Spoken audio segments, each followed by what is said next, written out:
how to produce an epic event that will go down in history. So there are a few things I should probably point out at first. Memory slope, noise angle, new sensory plane, few things, but some basics first. You're always gonna have the floor plan, you're always gonna have the timeline, and you're always gonna have the menu of some kind. Floor plan, really, what is that? That's set design. And timeline is maybe that's a mini script. And then menu is, could be anything, food and beverage or a photo booth, or menu could be falafels at the county fair. But you're always gonna have the menu is the menu, okay? Then you ought to also understand that an event, say that's the event, can be made up of little, sub-events. So maybe it's a 4-day festival. Each day is its own sub-event, makes one full event. So that's something that I'll probably get into more later. If we're talking about an event that no one will ever forget that goes down in history, well, first of all, let me start with the event again here. Just pretend that's an event. And so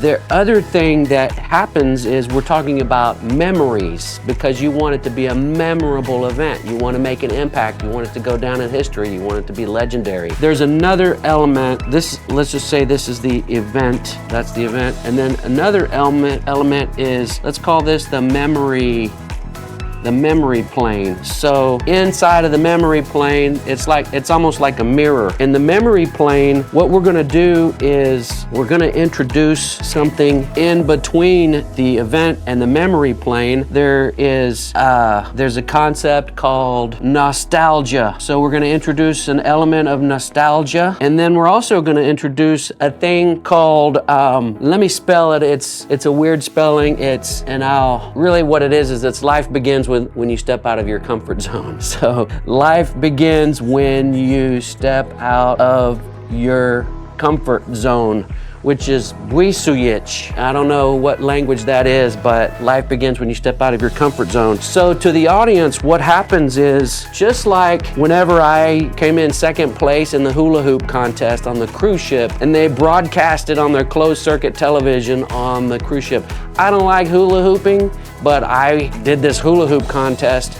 I was outside of my comfort zone, and I'm never gonna forget it. So you know that if you get people to step out of their comfort zone, you're almost guaranteed to cement a memory into the hearts and minds of your audience. As the audience goes through time and space, they basically go into, if this is time and space, the audience flows through the event, through the nostalgia, through the comfort zone, outside of their comfort zone, and through and pierce the memory plane, and now you have memories. So I need to lay the groundwork for that, because the next thing I'm gonna share with you is how to get that into the event. So whenever you're designing an event, this is what works for me, this is what works for the top 1%. I'm gonna share it with you so that you can start to incorporate these concepts into your event for legendary event status. So start again with, there's gonna be the set design, and then there's gonna be the mini script, which is AKA the timeline, and then there's also gonna be the menu. So every event,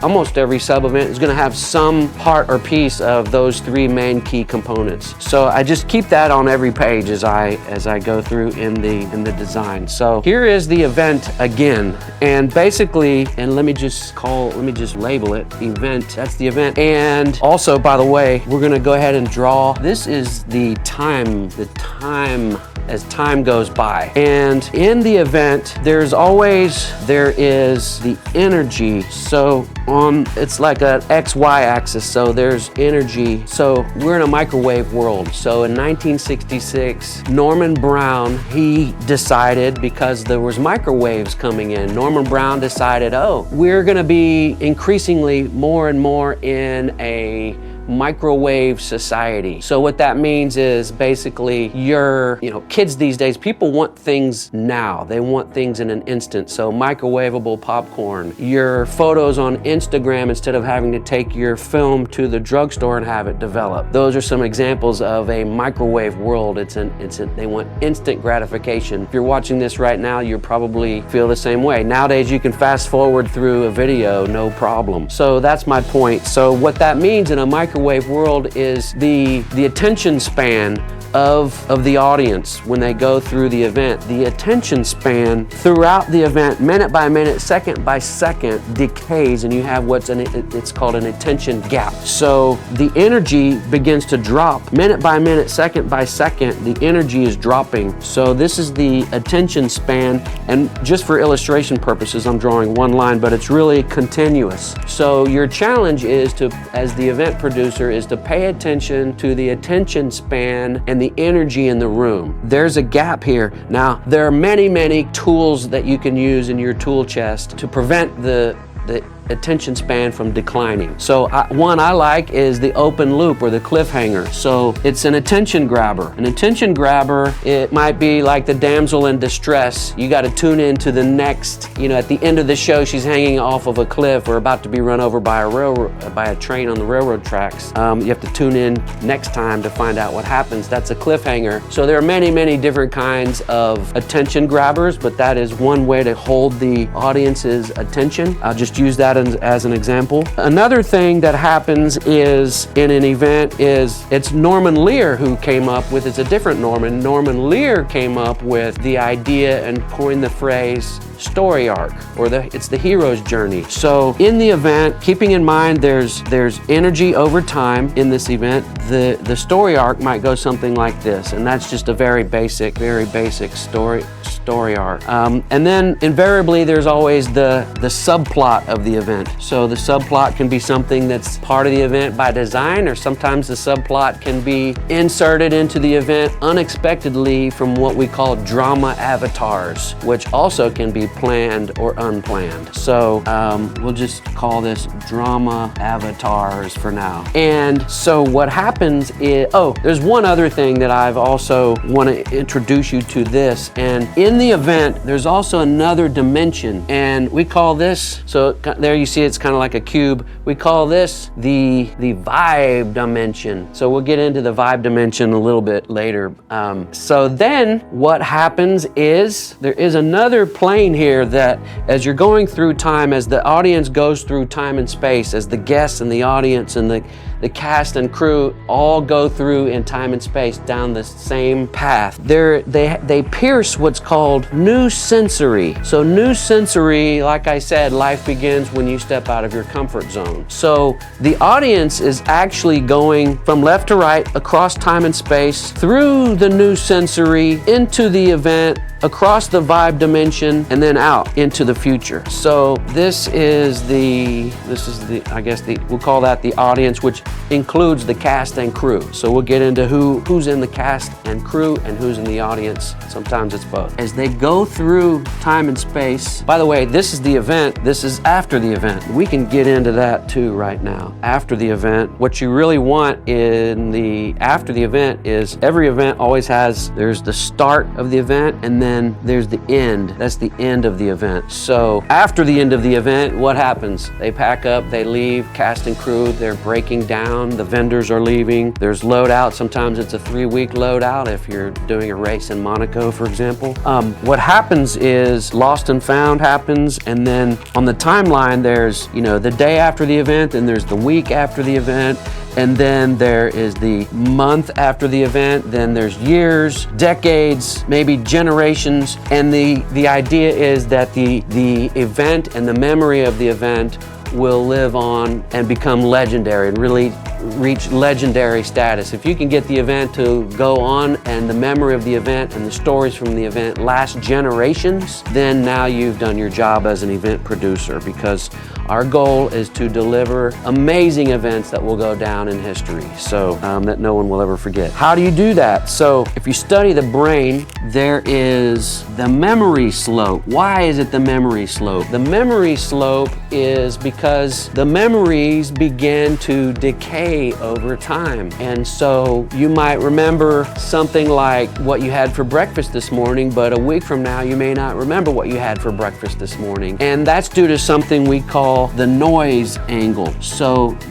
as the noise accumulates and causes the memories to decline. And so, by the way, if you buy one of my books, the proceeds from our story of origin, all proceeds go to Alzheimer's, because Alzheimer's is the enemy of memories. memories. So just a little side note, keepongoing.org, I think is the website for that. Back to the memories. So what happens is you've got the memory angle and the memory slope and the noise angle. And this is all happening after the event on for generations. So what you want to do is you want to remember, by the way, you want to know who your audience is. And it's not always who you think. Know who your audience is. And it's not always who you think it might be. And the point is, like, if your goal is for this to go down in history and live on for generations and reach legendary status, you don't know those people. That's generations from now. So you might want to plan the event, and keeping that in mind, you can actually take the end result, which is the memories of the event and the echoes of the event. And maybe I don't need to get into the brain part too much, but memories can be changed. Memories, you can have false memories. You can have echoes of memories that maybe mirror what actually happened or didn't actually happen. And so we'll talk more about that from the memory experts in another video. But that point is, know your audience, know what you're trying to accomplish, plan out how long you'd like the memory to last. And what you can do is start from the end and actually work backwards in time, across the noise angle, up the memory slope, into the vibe dimension, and backtracking through the event over time and space in reverse, back outside the new sensory, up through. And by the way, in the timeline, further up the timeline that is where the conception and birth of the event. When the boss says, oh, let's do a company Christmas party, that's where the event was conceived and born. So that's at the beginning of the timeline. So let's talk about when you're driving during the event. So as the event producer, you and your team are constantly scanning the room or scanning the festival or scanning the energy. And what you're doing is you want to control the energy level. So when guests come in through the new sensory plane into the event, there's always a certain level of energy or excitement. And then maybe they go through the program, through the mini script in the timeline, and maybe there's, a speaker, maybe there's a band. So ideally, you want to peak at the end. So as you're going through the energy line and the audience, the energy of the room, you want to peak at the end or just before the end. And what that does is it helps to cement the memory into the hearts and minds of your audience even more. You can have other tools in your tool belt for how to keep that energy level up. So at the same time you're monitoring the energy level and you're going to peak at the end. An example would be you go to the restaurant and they've got that sparkler in the dessert that they bring out and sing happy birthday to you at the end of your meal. So that is an example of peaking at the end. You've got high energy, everyone's singing happy birthday, you've got your sparkler, and it's not exactly the end because maybe you order another dessert or a cup of coffee or whatever. It's not always the exact end, but it's very close to the end before happily ever after. So you want to peak at the end, and that is the energy level. And so you're going to be monitoring the energy line and the attention slope throughout the event if you're worth your salt as the event producer. And like I said before, keeping in mind an event could be a series of sub-events. So here are other sub-events. So if you're going to control the energy line, each sub-event is going to have its certain levels of energy going as well. And you want the last of the sub-events to be really where you're going to peak on the energy line for your event. So that said, if you are planning an event, this is actual event day, and then after the event is the memory and the echoes of the event. Sometimes you need some memory boosters. So there are memory boosters. I'm gonna just write here. So you can kind of game the system a little bit by having memory boosters. An example would be Mark Zuckerberg's idea where if you look on Facebook, it'll say 9 years ago today. That's a memory booster. So he got it right. And so your memory boosters are going to go here to fight against the noise angle to keep the memory slope from rapid decay. So you can do memory boosters like photo albums. Facebook is a good one. Maybe a phone call to the people that were at your event last week or last month. Maybe you do a post or some kind of nostalgia to remind people about the other event that had other components of nostalgia in it. And it all weaves together and ties together to keep the memory alive for the event. So that is, in a nutshell, what I wanted to share with you in today's video. And if you'll tune in next time, I'll show you some other vocabulary words that you can add into your tool belt so you can implement this framework into the events that you produce.